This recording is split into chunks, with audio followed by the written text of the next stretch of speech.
todas. Vamos iniciar nesta segunda-feira, 17 de agosto, nossa primeira live da semana. O nosso entrevistado hoje é o deputado estadual, vice-presidente do PSD, o deputado Joaquim Lira.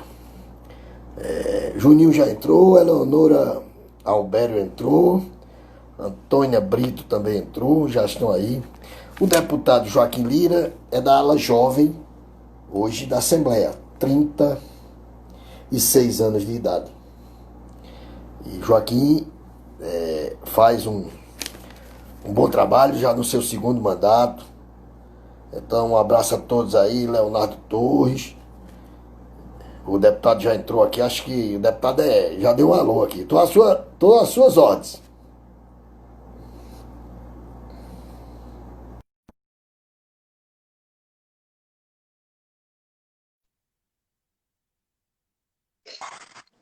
FIFA, Ô, deputado, boa mas noite. esse negócio de internet é bom porque tu estás tão distante e a gente está tão perto, né?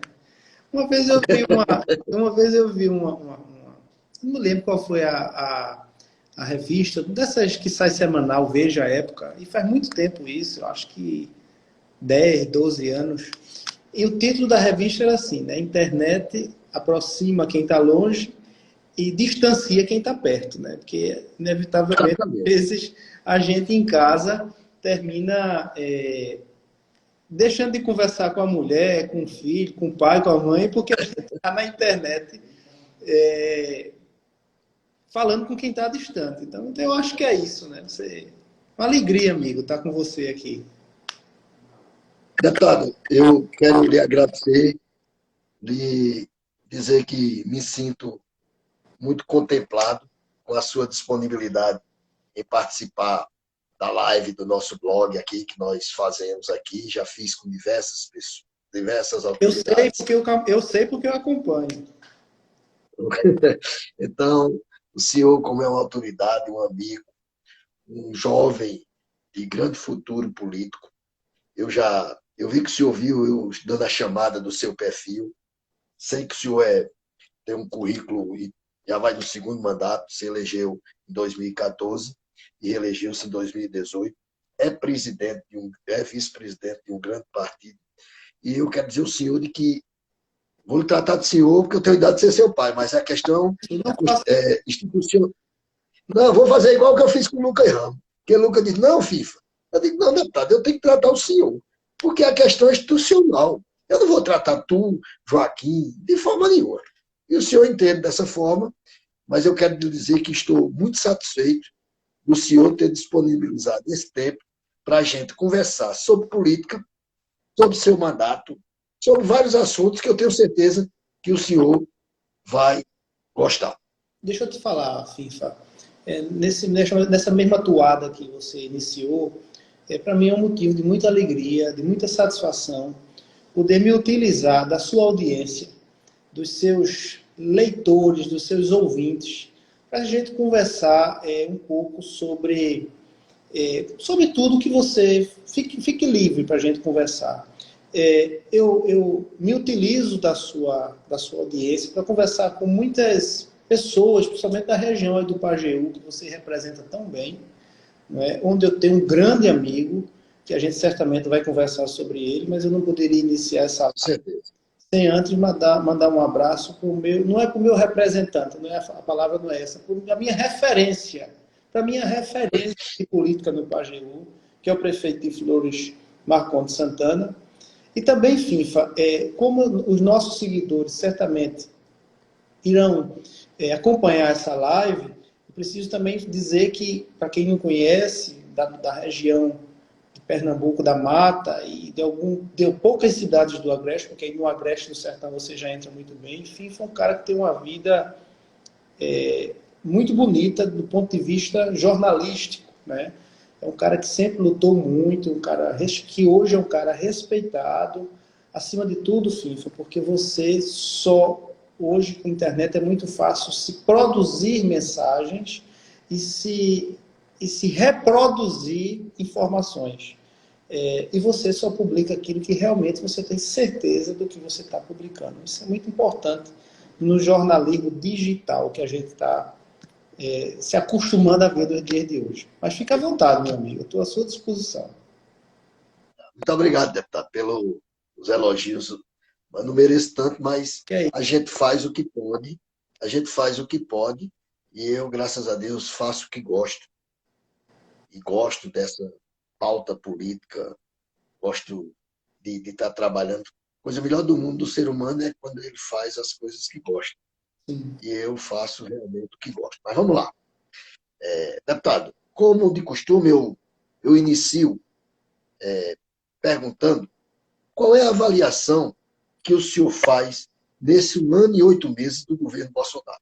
Olha, veja, Fifa, o governo Bolsonaro, no início, né, e até agora, durante a pandemia, do ponto de vista político, do ponto de vista institucional, ele é um governo desastroso, né, desta ótica. Mas, aí você me pergunta, por que você está dizendo isso se as últimas pesquisas dão conta de que o governo Bolsonaro é um governo que melhorou do ponto de vista eleitoral, digamos assim, de avaliação de governo? Né? Isso se dá a vários fatores. Primeiro, nos últimos dias, né, nos últimos meses, digamos assim, o governo Bolsonaro mudou o seu alinhamento. Né? Ele se aliou para poder ter governabilidade com os partidos de centro, que é o chamado Centrão, do centro-direita. Né? O presidente Bolsonaro, ele parece que se fechou mais um pouco e não está dando declarações bombásticas como se dava no início do governo. Ele deixou de tratar coisas que não mereciam o devido tratamento e passou a pensar mais no governo, além do que o auxílio emergencial para as camadas mais populares, menos abastadas da sociedade, né, principalmente no Nordeste, e que isso fez com que também ajudasse a alavancar a popularidade, podemos assim dizer, do presidente da República. É um presidente que foi eleito democraticamente pelo povo. Quem gosta, quem não gosta, tem que respeitar, porque ele foi eleito democraticamente, num período muito conturbado da política brasileira, mas está aí, é presidente da República. Creio que este meio para o fim do governo dele tem tudo, se mostra para ser um governo menos conturbado. Do ponto de vista de entregas à população, está fazendo algumas entregas. Né? Alguns deputados federais não têm reclamado, inclusive, de liberação de recursos para os municípios, para suas bases eleitorais. Isso está acontecendo, né? Porque ele também foi deputado federal, e muita gente pensava que isso não iria acontecer pela proposta que foi colocada durante a eleição, mas sem isso não se governa. Sem o apoio do parlamento, não há presidente que se segure no cargo e não há presidente que governe. Aí você pode até perguntar, ou os nossos internautas podem até pensar, o governo tem que ser tomar lá da cá? Não, não tem que ser tomar lá da cá. Mas é preciso que a gente diga que o Congresso Nacional é um poder constituído, é o parlamento. E essa interface com o Executivo tem que acontecer, porque senão as coisas no Brasil não acontecem. E as pessoas que estão lá na ponta, que precisa das entregas por parte das prefeituras, por parte dos governos dos estados, não quer saber se o governo tem uma boa relação com o Congresso ou não. Quer ver que as entregas aconteçam. Quem pisa no esgoto quer o saneamento feito. Quem anda nas ruas esburacadas quer ver o calçamento realizado. Quem vai nos postos de saúde quer ser atendido e efetivamente as entregas das medicações e por aí vai, escola de qualidade. Então veja, com os recursos dos municípios e dos estados, no modelo de federação que a gente tem hoje, não há quem sobreviva. É preciso que o governo federal dê a devida atenção, que nos últimos dias vem dando. Então, a gente não pode dizer que não veio recurso de pandemia, que não houve o entendimento no Congresso para que fosse repactuado as perdas de ICMS e por aí vai. Então, assim, do ponto de vista político e institucional, o governo foi um grande desastre no seu início. Então, creio eu, e que tem, tudo se leva para que essa crença não se perca, é que a gente tenha um governo, digamos, mais equilibrado, do meio para o fim. O senhor é da base do governador Paulo Câmara. A avaliação que o senhor faz exatamente desse segundo mandato do governador de Pernambuco. Enfim, eu não gostaria de fazer uma avaliação só do segundo mandato. Eu acho que a gente tem tempo, eu vou pincelar algumas coisas. Fica à vontade, fica à vontade. Terminou resvalando no segundo mandato, né? O governador Paulo Câmara, no seu primeiro mandato, né, ele teve muitas dificuldades. Do ponto de vista político, do ponto de vista administrativo, do ponto de vista de recurso financeiro, que fez com que algumas coisas não acontecessem. E isso colocou em dúvida a reeleição do governador. Porque muita gente que votou disse que não votava mais, muita gente disse que não tinha condições de acompanhar o governo, onde prometeu fazer algumas entregas e as entregas não aconteceram. Mas vejam, o governo, do ponto de vista fiscal, completamente arrumado. O governo, do ponto de vista administrativo, completamente arrumado. Isso faz com que ele fosse o condutor da sua própria reeleição. E colocando as dificuldades, dizendo por que não fez, alguns pontos, né, que precisava ser feito, que não foi feito, dizendo por que fez e não fez a gosto da população, e dizendo por que fez. Com isso, ele se fez, e aí me desculpe a repetição, mas é preciso que a gente diga, o fio condutor da sua reeleição, que terminou acontecendo.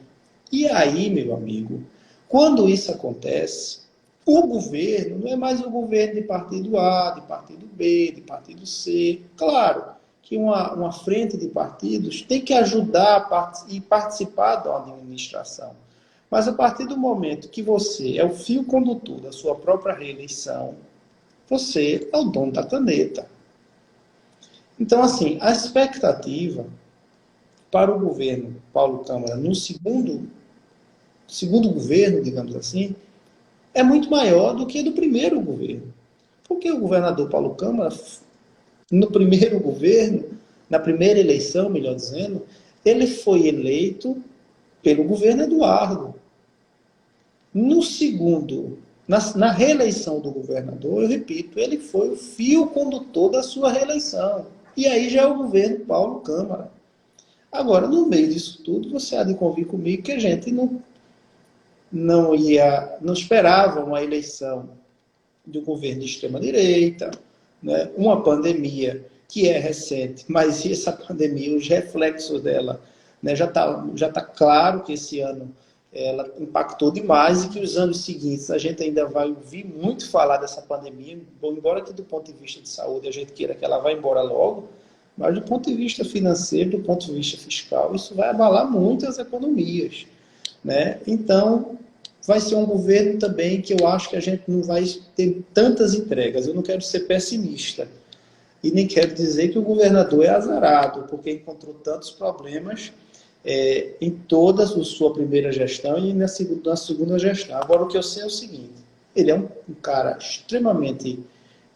um cara que conhece muito o Estado, que conhece muito as dificuldades do Estado, e que mesmo diante de tudo isso que a gente vem atravessando e dos últimos tempos, o governo está firme do ponto de vista fiscal. Talvez, se tivesse sido eleito outro governador, o Estado não estivesse como está agora. Porque, como ele conhece as contas públicas, um governador que estivesse chegando pudesse querer fazer mais, mostrar que poderia fazer mais. E, com isso, colocar as contas públicas numa dificuldade muito grande. Então, o governador, com essa sensibilidade, que conhece a situação do Estado, fez com que a gente estivéssemos firmes do ponto de vista fiscal. Isso é muito interessante, porque quando a gente puder sair de todas essas dificuldades, eu acho que o Estado de Pernambuco será um dos primeiros de todos os estados da federação a atrair investimentos, recursos e por aí vai para a gente voltar a alavancar a economia que a gente precisa tanto, né, FIFA? Deputado, o seu partido acabou de ser contemplado com a indicação do Francisco Papaléu para superintendente estadual da FUNASA. O que é que o senhor achou desta indicação? Veja, ele é um técnico extremamente competente, funcionário de carreira do Metrorec, passou pela SEASA, né? Acho que é SEASA o nome que se dava. SEASA, foi. Passou pela SEASA, eu estava confundindo com a SEAB, que é outra coisa, é órgão de habitação. Não, mas foi SEASA. Passou pela SEASA, então passou pela Secretaria das Cidades, do governo Paulo Câmara, é um técnico competente e está no local certo. Porque hoje a FUNASA é formada por muitos técnicos, na maioria dos seus quadros, né? Técnicos, inclusive, de carreira e de longas datas. Né? É um cara afetivo, um cara extremamente responsável, um cara partidário, mas que não atende apenas quem é do partido. Sobretudo, ele dá, inclusive, eu gosto até de dizer, que ele dá um tratamento diferenciado a quem não é do partido. E eu acho que isso está corretíssimo. A gente tem que fazer o dever de casa começando pela casa dos outros. Então, é um cara que está chegando com todo o gás, com toda a sua experiência dentro da gestão pública. É um amigo, e você sabe que fazer avaliação de amigo é muito suspeito. Eu sou suspeito muito para falar do meu amigo Papaléu, pela sua competência. Eu já estive lá, inclusive, a semana passada, com o prefeito. Eu publiquei. Eu sei. Eu publiquei, senhor. Estive lá com o prefeito de Feira Nova, para a gente começar a destravar algumas coisas que o município tem lá na FUNASA. Porque é um órgão técnico, não tem o que se fazer política ali. Não é? É o técnico pelo técnico e colocar as ações para acontecer. Né? Tem um vasto poder de agregar alguns setores, né, do ponto de vista da saúde pública como um todo, de água, de esgoto e por aí vai. Eu acho que ele vai fazer um bom trabalho, a indicação partidária foi uma das melhores, e espero que ele tenha muito sucesso lá naquele órgão e deixe sua marca registrada positivamente. A indicação foi indicação do partido da Executiva Nacional, não é isso? Sim, pela Executiva Nacional, através do deputado André de Paula, né, com quem Papaléu tem o seu vínculo, e eu acho que Papaléu vai servir muito mais na FUNASA do que do ponto de vista financeiro ele ser servido, porque a estrutura é muito simples, é muito pequena. Eu estive lá com ele e ele falando apreensivo de como poderia mostrar melhor um trabalho se a estrutura está tão aquém da necessidade do órgão. Mas eu não poderia, no momento daquele, desestimulá-lo, pelo contrário, eu tenho que estimulá-lo e certamente eu estou muito confiante que Francisco Papaléu tenha sucesso ali na FUNASA. Eu sou conhecedor da relação que o presidente estadual do seu partido, deputado federal André de Paula, que tem com o senhor, e acho que como fosse um irmão mais novo. Queria que o senhor falasse dessa sua relação.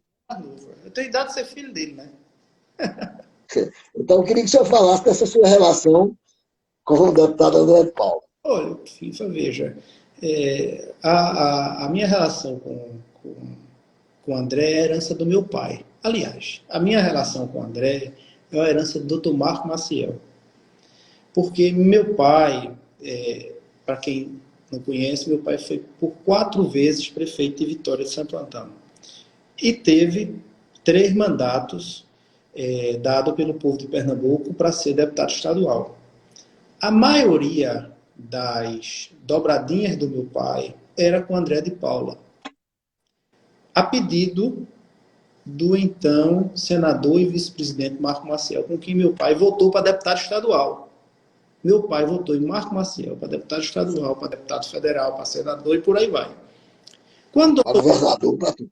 pois é, quando o doutor Marcos saiu para senador, ele indicou para ser deputado federal representando Vitória, ele apresentou Zé Jorge Vasconcelos. Nós votamos aqui em Zé Jorge, nós votamos aqui em Roberto Magalhães, tudo indicação do senador Marco Maciel.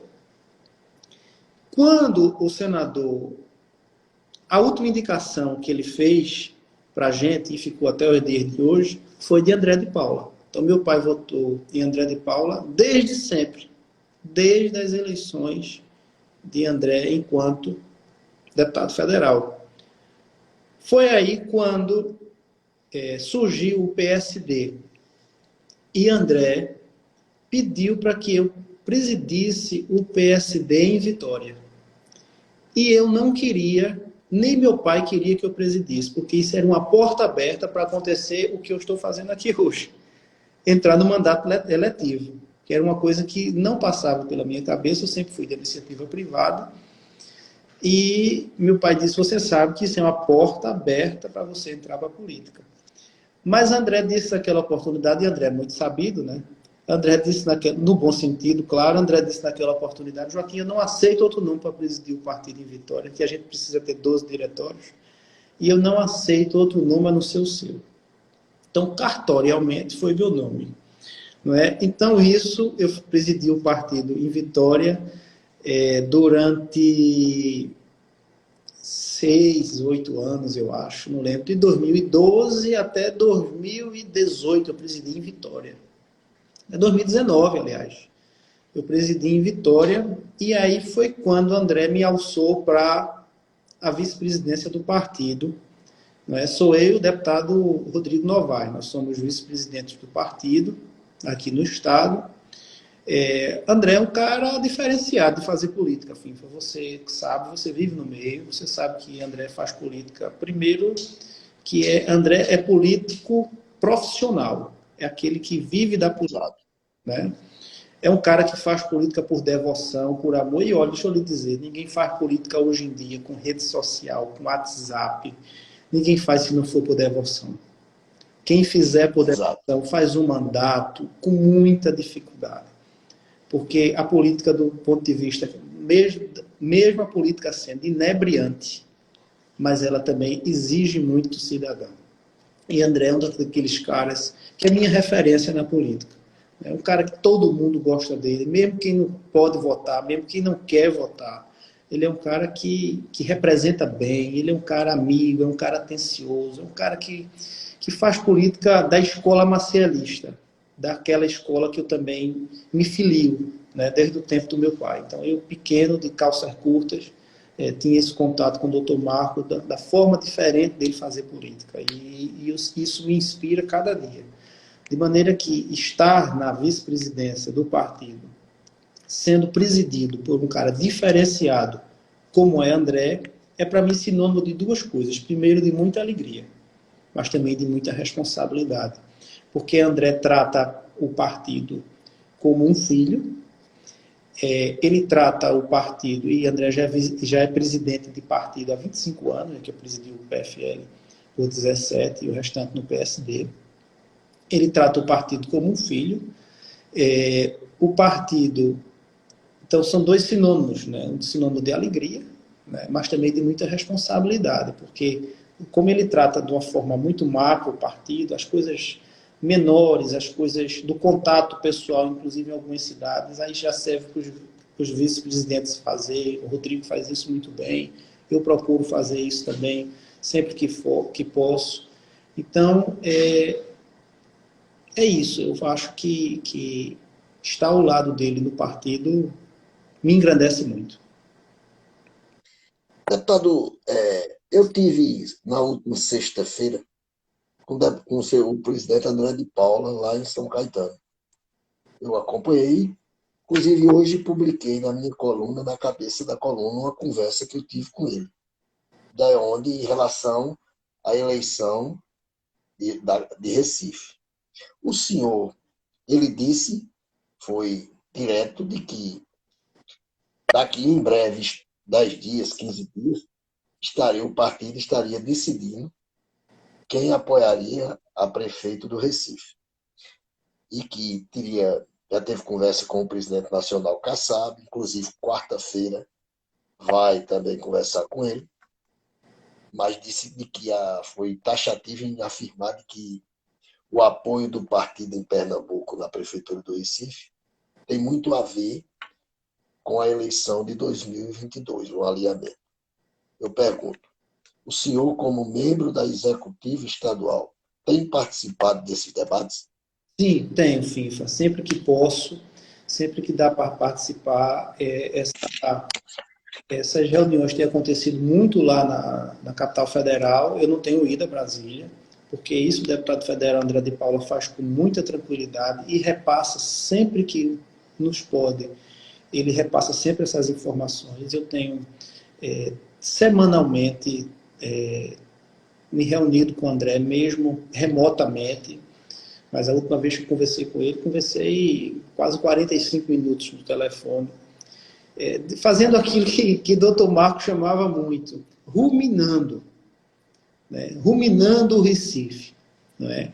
Conversando muito com as pessoas que fazem política em Recife, todos os pré-candidatos a prefeito do Recife já passaram pelo nosso partido para pedir o apoio.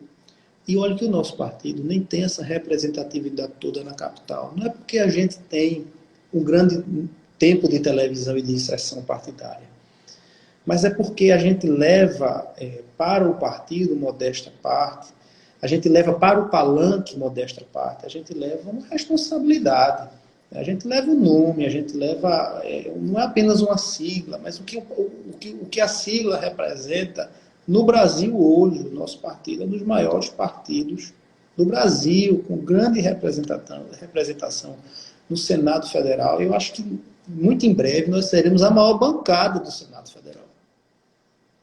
Não é? Isso capitaneado a mãos de ferro pelo presidente Kassab. Não é? Então, a gente não pode desperdiçar esse grande capital político simplesmente numa conversa. A gente tem que ruminar muito, a gente tem que conversar muito. É isso que a gente tem feito. E, claro, como a gente não tem uma chapa competitiva de vereador no Recife, porque agora, com o fim das coligações, ou você monta o partido, ou então não adianta você colocar os seus filiados por amor ao partido para perder a eleição. Esse povo tem que ganhar a eleição em outro partido. Então, precisa... a gente tem o nosso cenário eleitoral em Recife, que não pode ser desprezado, tanto é que a gente tem sido procurado por todos os pré-candidatos a prefeito do Recife. A nossa conversa não se encerra simplesmente em 2020. A nossa conversa, a gente já coloca, inclusive, as eleições de 22. E aí, é muita pretensão? Não, não é muita pretensão. Porque o nosso partido é grande, porque nós temos deputados federais em quantidades e senadores. Se a gente não coloca isso, a gente chega no debate 22 atrasado. Ou seja, quem já discute 22 e 20 tem condições, pode dar tudo errado, mas tem condições, é mais fácil que dê certo, ter essa condição de, em 22, ter um grande brilhantismo, ser um grande protagonista, e quando eu digo ser, é o partido, ser um grande protagonista nas eleições de 22, mas isso tem que ficar claro em 20. A gente precisa colocar os pontos, os pingos nos is, agora, para poder a gente dizer, ó, lá em 20 a gente já falava isso. E aí a gente não vai para aquela discussão pequena, né? O nosso partido, você sabe, se a gente quisesse estar no governo de Pernambuco com secretaria, hoje nós estávamos, se a gente quisesse estar nas principais prefeituras do estado, nós estávamos, mas a gente não entra nessa discussão pequena. A gente, claro que a gente quer sentar, claro que a gente quer, o partido precisa de apoios para poder sobreviver, mas a gente não entra nessa discussão de que a gente precisa disso, a gente quer isso, a gente só vai se der isso. Não é isso, a nossa discussão não é essa. A nossa discussão é política, a nossa discussão é de ideias, a nossa discussão são de cenários que favoreçam Pernambuco e o Recife, que no caso é a pergunta mais direcionada que você não fez. Me diga uma coisa, na sua opinião aqui, o senhor acha que o PSD está se alinhando a decidir por 2 partidos ou não? Não precisa enumerar os partidos. É só uma pergunta curiosa minha. Olha, veja, FIFA, nós somos procurados por todos, né? Por todos os pré-candidatos. Então, assim, a gente não tem a nossa conversa não se restringe ao partido A ou partido B. Eu posso dizer, a nossa conversa não se restringe ao PSB ou Democratas de Mendonça, por exemplo, ou o PT de Marília. A nossa questão não é ideologia partidária, a nossa questão é sentar na mesa de negociação e pensar e dizer, não é? O que é que o partido pretende fazer, dar de apoio, o que é que o partido espera para que, quando aquele determinado prefeito se eleja, quais são os espaços de poder que o partido pode ocupar. Então, não se trata de preferência por ser sigla de centro-direita, de centro-esquerda, extrema-direita, porque hoje tem essa questão de extrema-direita, extrema-esquerda, coisa que eu acho que a gente não deveria nem estar discutindo, uma coisa tão pequena. Eu acho que a gente tem que discutir a população mesmo, né? Então, é isso que a gente está tentando fazer para as eleições de 2020. A gente não pode mais demorar, o tempo está se esvaindo, a gente precisa resolver isso o mais rápido. Eu acho que nesse finalzinho de mês, a gente está com esse negócio resolvido e aí a gente vai para as ruas com o candidato escolhido e certamente, se Deus quiser, o candidato que ganhará as eleições. Eu sei do potencial exatamente eleitoral e também intelectual.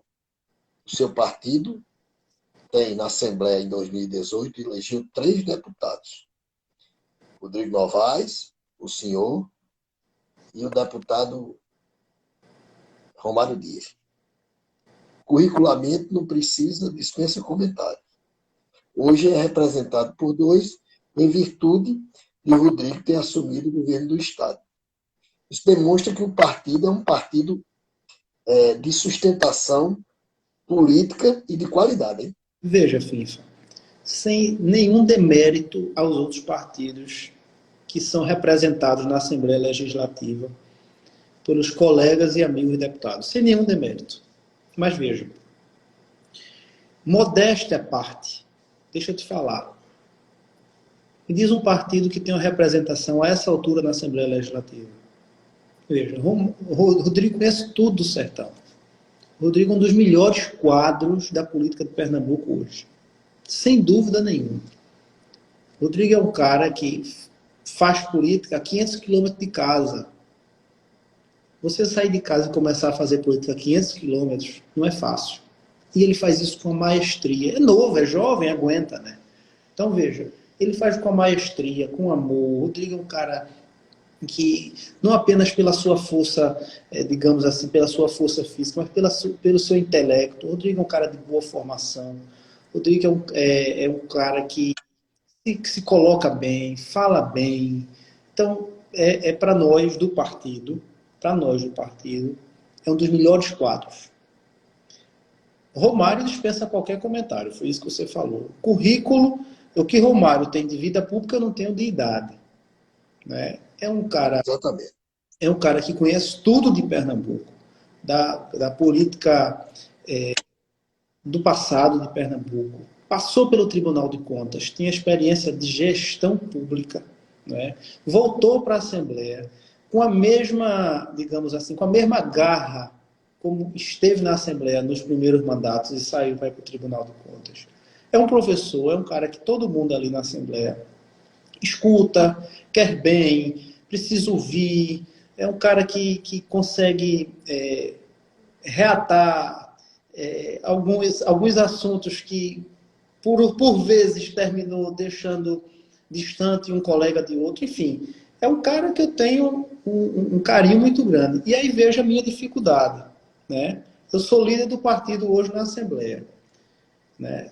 Liderar essas duas figuras, para mim, não é fácil, porque eu sou o mais jovem, talvez seja o menos qualificado dos dois, então eu preciso sempre estar estudando, me inteirando, participando, para estar à altura da representatividade do partido enquanto líder e representando esses dois quando a gente faz a reunião de liderança na Assembleia.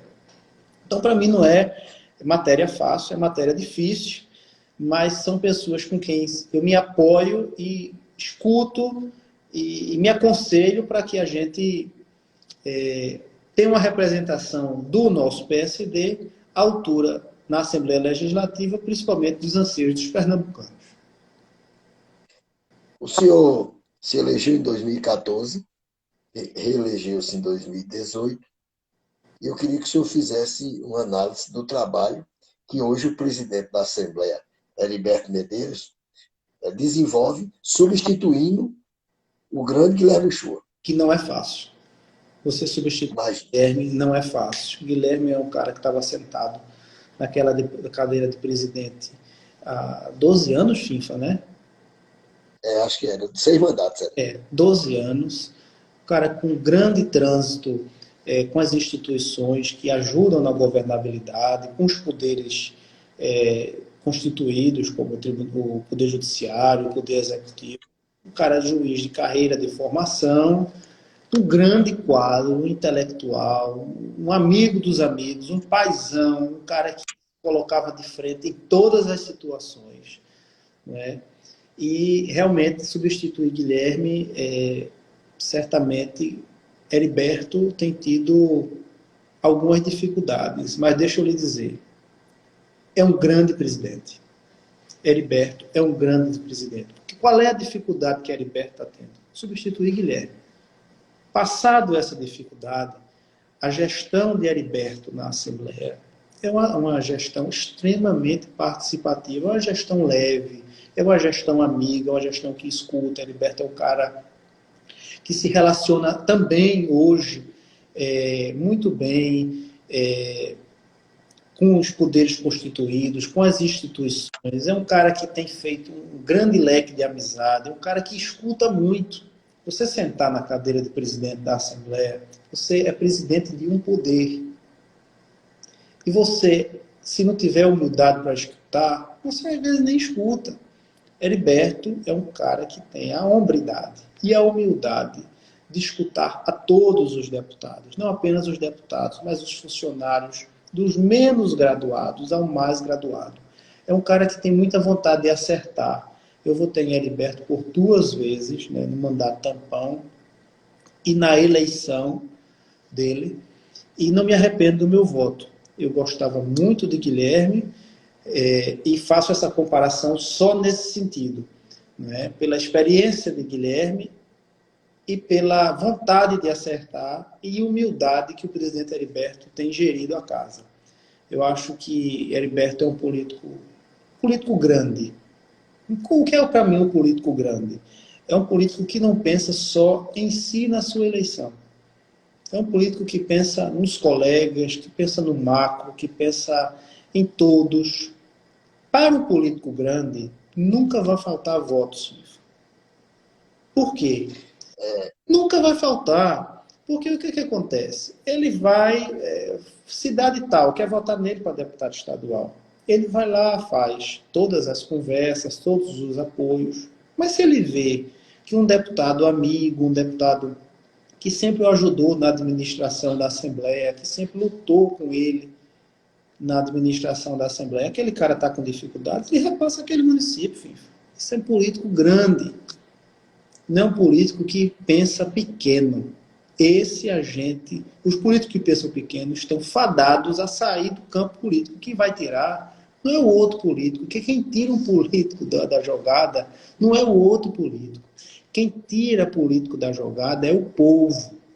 Porque a vida é uma roda que gira. E na política, a roda gira mais rápido ainda. Porque não existe político morto, FIFA.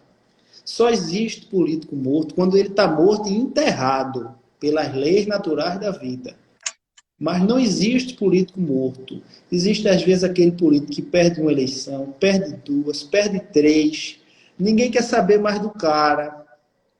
Mas daqui a pouco, o povo vai buscar ele em casa para ganhar a eleição. Então não existe político morto. Existe político que perde a eleição e político que ganha a eleição. Mas o mais importante do que tudo isso, não é, para mim, o político bom não é o político que ganha ou o político que ganha, que perde a eleição. Para mim, o político bom é o político que tem gestos largos com a classe política e principalmente com o povo. É pena que o deputado federal e presidente do seu partido, André Paula, entrou agora aqui, dizendo que é seu fã e tem orgulho de ter em seus quadros. É pena que o deputado não assistiu os elogios que o senhor fez para ele. Mas ele Mas André sabe de ficou. tudo isso, porque tudo que eu disse aqui, eu digo a ele sempre, pela forma com que ele conduz o partido e a forma como ele faz política. E é diferenciado mesmo. Ele é diferenciado. Sim, claro. A verdade é essa. Estava analisando aqui. Não é isso? Eu acho que essa live está deixando de ser uma live nossa para ser uma live de André. Eu acho que é melhor a gente mudar a toada dessa conversa. Mas vamos lá. Eu fiz um levantamento aqui do Pajeú. Ele está dando obrigado, né, André? Obrigado, amigo. Tem porquê. Eu fiz um levantamento agora nas eleições de 2018, onde o senhor obteve 56.336 votos. E aqui no Pajeú, o senhor teve quase 8% dos seus votos. O senhor conseguiu, nos 17 municípios do Alto Pajeú, 4.313 votos. Nos 17, o senhor foi votado em 13. 4 municípios daqui, o senhor não foi votado, inclusive com uma referência em Gazeira, de onde o senhor teve um voto. Em Gazeira 1. Então, era até bom saber em quem tinha votado no senhor, né? Mas eu pergunto, o Pajeú, não falo de Flores não, que Flores é depois. O Pajeú, o senhor tem hoje parcerias fora Flores? Não. Não tem. Aliás, me perdoe.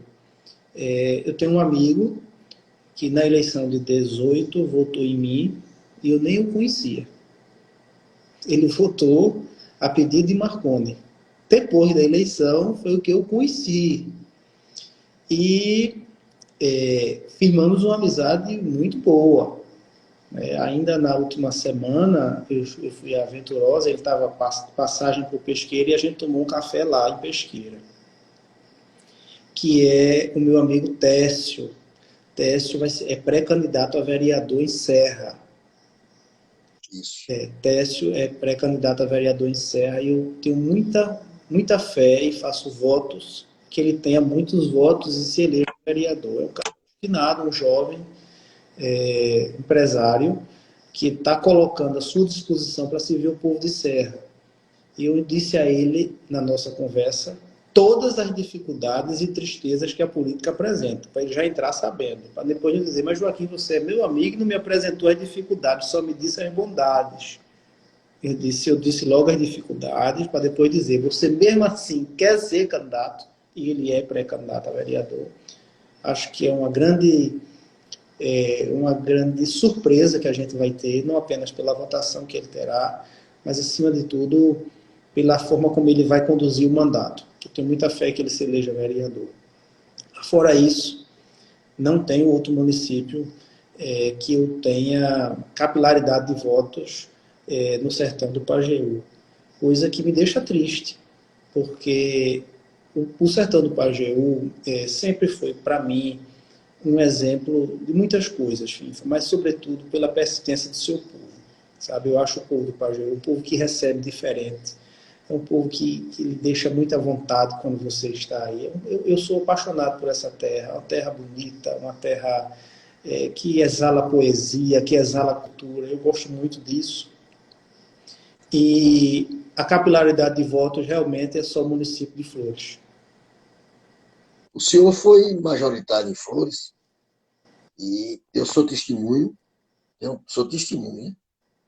do trabalho que o senhor tem da parceria com o inquieto prefeito Marconi Santana. E Marconi é bom porque, além de ser um pajeuzeiro, ele tem uma virtude que eu admiro que se parece comigo. É exato. É ruim, ruim, bom, bom, e assim, sim, não, não. Então, sou testemunho do teu trabalho, mas se o senhor, bem rapidinho aí, enumere aí algo que o senhor já levou para Flores. Veja, eu vou começar pela resposta mais simples e depois eu vou para o que merece destaque, tá, Finfa? Nós temos ações lá de entrega de ambulâncias, nós temos ações lá de calçamentos, nós temos apoio, inclusive apoio na saúde, não apenas na parte de ambulâncias. Mas o mais importante não é isso. Para muita gente, o trabalho do deputado é levar recursos para o município. É também.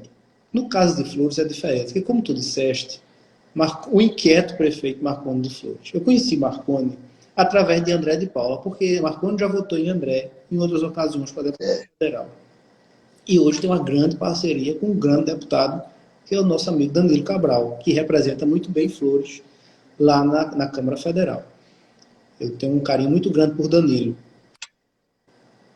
Então, na eleição de 16, nós firmamos uma parceria. Na eleição de Marconi, eu não fui votado lá em 14, como você sabe, mas na eleição de 16 nós firmamos uma parceria e uma boa amizade por consequência com Marconi. Inclusive, um pouco inusitada a nossa forma que a gente se encontrou. Depois quando tiver mais tempo, até lhe comento. Nós firmamos essa parceria, participei da campanha de Marconi na eleição de prefeito. Foi uma eleição que, a princípio, seria muito mais tranquila, mas no final tornou-se um pouco dura, mas a gente não tinha dúvida de que Marconi seria eleito prefeito, pela sua experiência, por tudo. O discurso de Marconi sempre casou com o que as ruas diziam.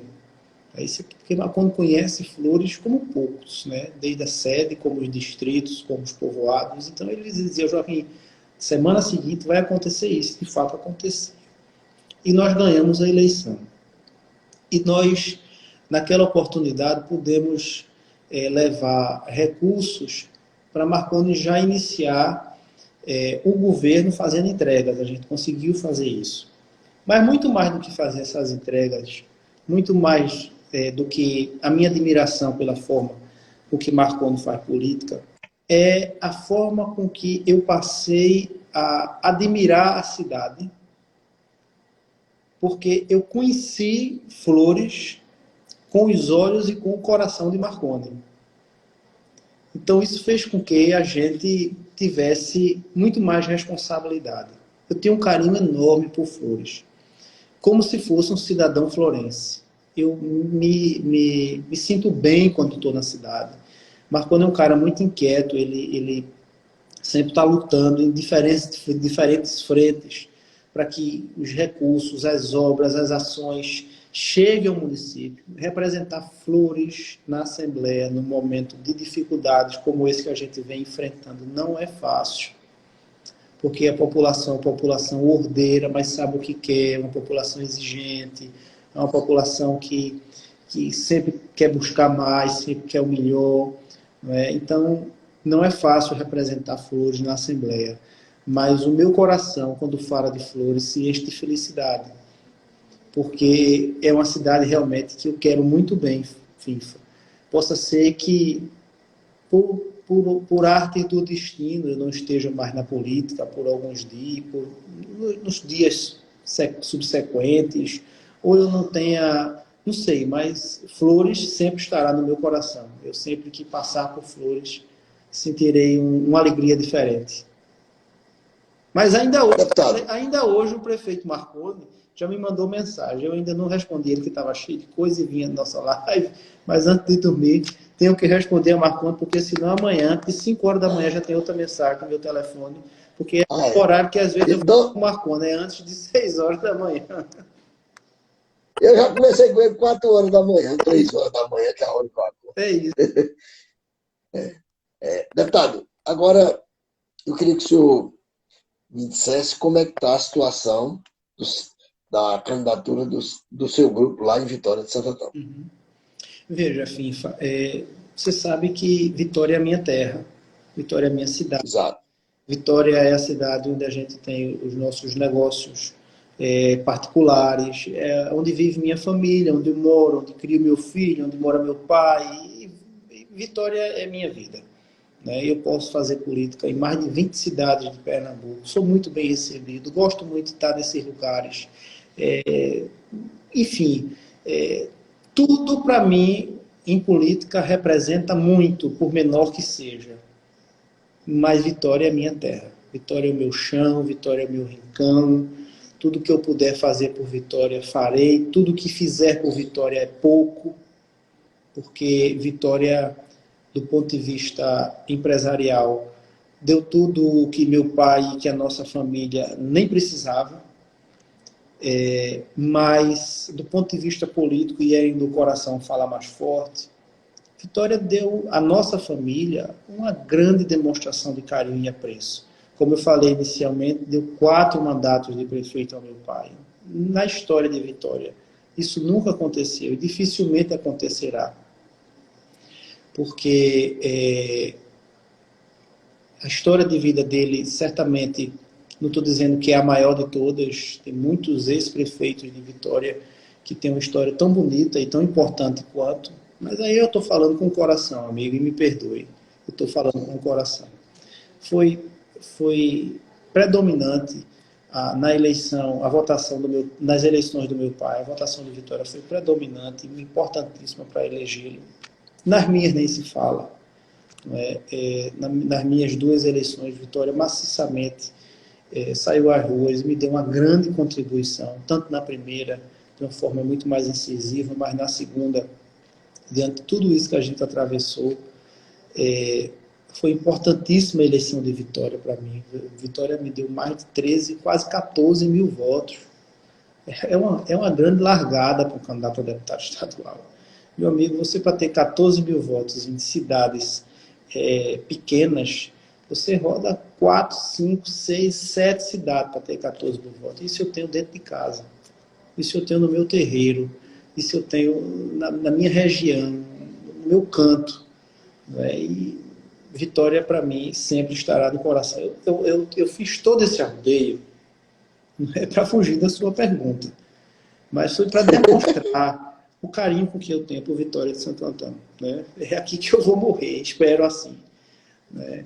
Então, eu não quero morrer num lugar que se acabe, que seja pequeno. Eu quero estar sempre... Eu não quero criar meu filho num local pequeno. Eu quero criar meu filho no melhor lugar do mundo, que para mim é Vitória de Santo Antão. Né? O que eu tenho de mais precioso na minha vida é meu filho. Então, eu quero dar a ele o que eu tenho de melhor. O que eu tenho de melhor é esse chão, é o chão aqui de Vitória, onde eu estou no momento. A construção da candidatura nossa, ela tem que ser feita ouvindo muitos partícipes. Né? Não apenas a gente quer dizer, não, o meu candidato é fulano de tal e quem quiser venha. Não é isso, a gente não faz política desse jeito. A gente tem que ouvir vários atores que estão na oposição à prefeitura municipal. Hoje nós somos a oposição, nós representamos a oposição. A gente tem que falar com vários atores que estão na oposição e que outros que estão no governo e querem vir para a oposição, que estão sinalizando isso.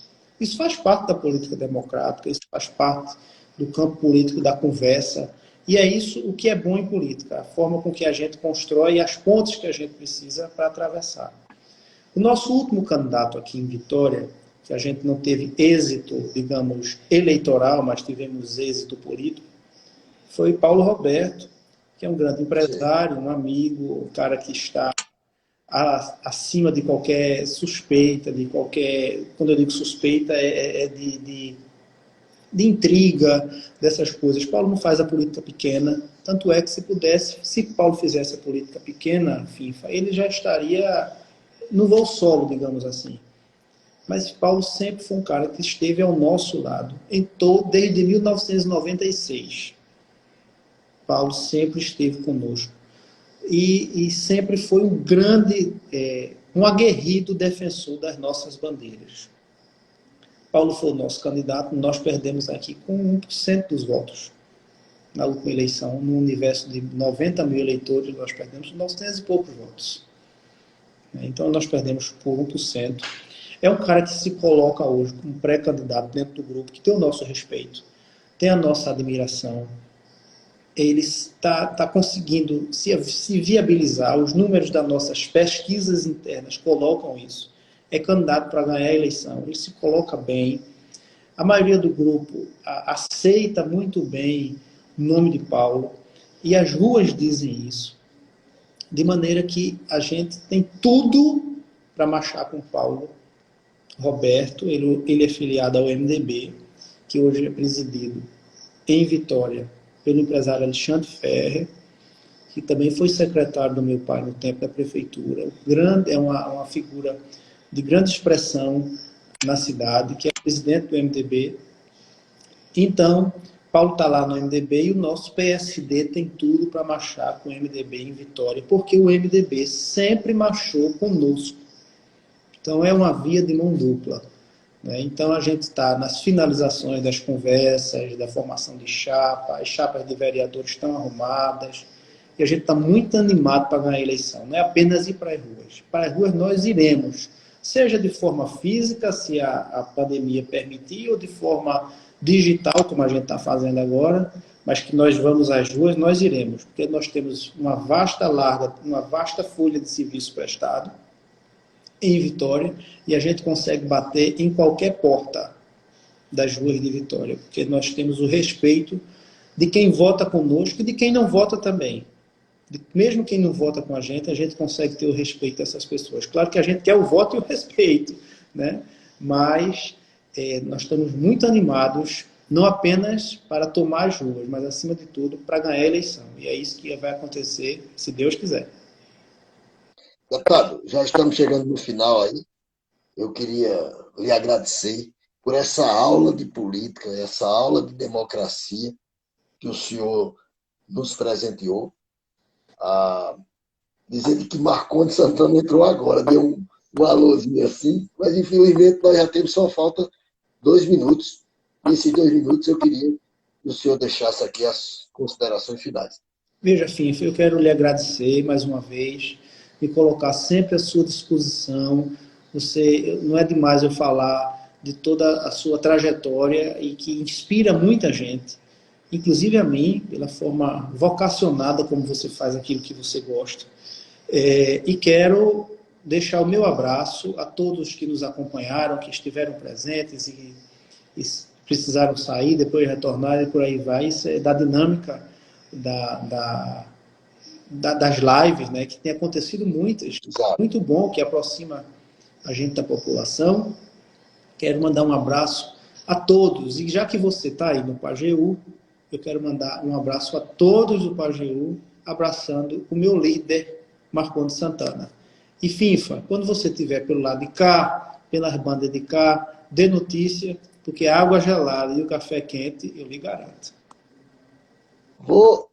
Na próxima vez que for isso, eu vou lhe fazer uma visita lá na Assembleia. Estarei à sua disposição. Muito obrigado, uma boa noite, sucesso na sua carreira e tamo junto. Conta comigo aqui no Pajeú. Obrigado, meu amigo. Tudo de bom. Um abraço. Um abraço.